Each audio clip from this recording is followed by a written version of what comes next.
Exercise 7.1 question number 4 में दिया हुआ है L and M are two parallel lines intersected by another pair of parallel lines P and Q. L and ये L और ये M दो पैरेलल लाइंस हैं और ये P और Q के द्वारा इंटरसेक्ट किया गया है। आपको दिखाना है triangle ABC congruent triangle CDE। Since L parallel M and AC intersected, तो ये वाला एंगल इस वाले एंगल के इसको अगर हम x मानते हैं तो ये भी कितना हो जाएगा, मेरा x हो जाएगा, इक्वल हो जाएगा। लिखते हैं इस बात को, एंगल CAD एंगल ACB या BAC angle BAC equal to angle DCA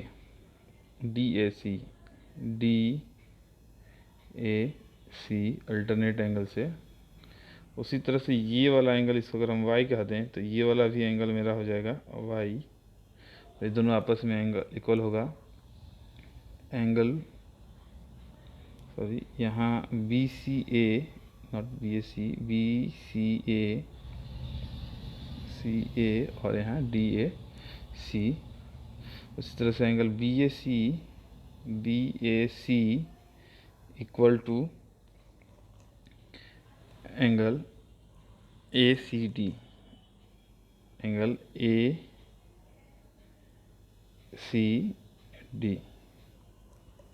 दो एंगल हो गया, साथ में आपको AC कॉमन हो जाएगा CA के, कॉमन है। हम साइड एंगल अगर साइड को यूज़ करें, एंगल साइड एंगल, तो एंगल साइड एंगल कॉन्ग्रुएंसी से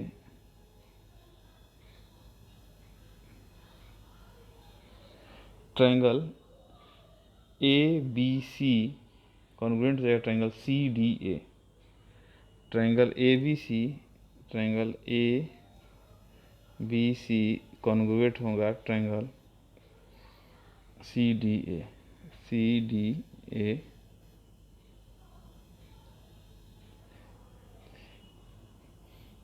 question number 5, line L is the bisector of angle A। ये जो लाइन है वो इस एंगल को क्या कर रहा है, बाइसेक्ट कर रहा है। इसका मतलब ये वाला एंगल इस एंगल के बराबर होगा। साथ में कह रहा है BP and BQ are perpendicular. BP and BQ perpendicular है तो angle Q equal to angle P equal to 90 degree हो जाएगा। Angle Q equal to angle P equal to 90 degree.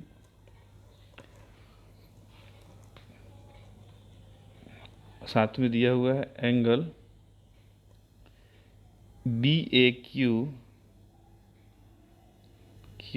Equal to BAP।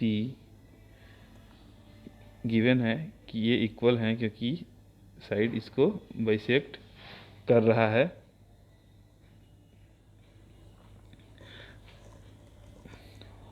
And AB equal to AB, ये common है। तो इस तरह से देखें तो एंगल साइड से एंगल साइड कॉन्ग्रुएंसी से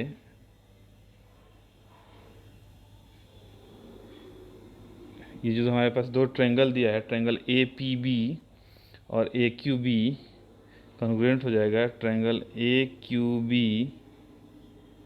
कॉन्ग्रुएंट हो जाएगा ट्रायंगल APB। इस क्वेश्चन का जो पहला पार्ट था वो सॉल्व हो चुका है।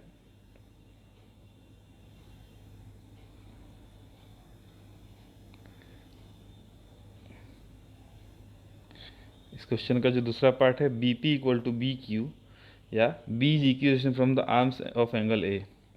आपको दिखाना है BP इक्वल टू BQ। जैसे CP CT लगाएंगे, CP CT, तो BQ ये देखिए B Q equal to B P, या इसको Q B equal to P भी कर सकते हैं। अगर चेंज करें तो B Q equal to B P. दूसरा क्वेश्चन पार्ट ये था इस क्वेश्चन का, ये भी प्रूफ हो गया है। नेक्स्ट क्वेश्चन पे आते हैं। नेक्स्ट क्वेश्चन दिया है in figure 7.21 A C equal to A E, जो गिवन है इसको लिखते हैं। गिवन है मेरे पास A C equal to A E and A B equal to A D.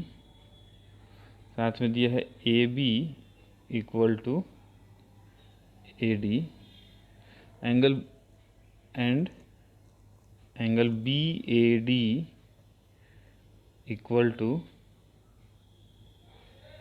Angle E A C. ठीक है, अगर हम इस एंगल सी ए डी को इस एंगल को दोनों में तरफ ऐड कर दें तो B A D plus angle C A D दोनों तरफ ऐड करते हैं तो कोई चेंज होगा नहीं। ई ए सी में भी इसको ऐड कर देते हैं, प्लस सी ए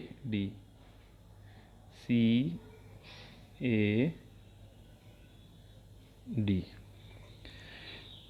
तो एंगल बी ए डी में सी ए डी ऐड करेंगे तो हमको एंगल मिल जाएगा angle B A C. Angle मिल गया हमको B A C, angle B A सी।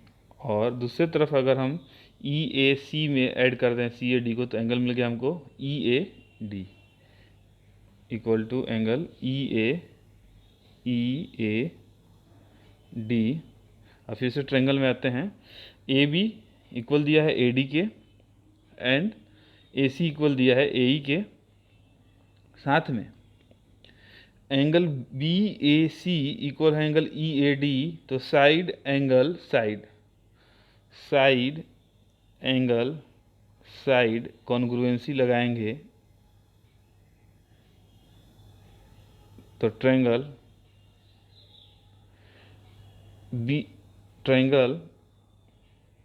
मेरा बी ए सी कॉन्ग्रुएंट हो जाएगा ई ए डी के। Triangle B A C convert हो जाएगा ट्रायंगल डी ए ई के। बी ए सी कॉन्ग्रुएंट होगा triangle D A E, triangle D A E. CPCT जैसे use करेंगे तो हमको मिल जाएगा B C equal to D E, B C equal to D E, B C equal to D E. यही question में हमको प्रूफ करना था कि B C equal to D है। तो इसको प्रूफ करने के लिए पहले हमने ट्रायंगल को कॉन्ग्रुएंट दिखाया और कॉन्ग्रुएंट दिखाने के बाद CPCT corresponding part of congruent triangle का यूज़ करके हमने दिखा दिया B C equal to D.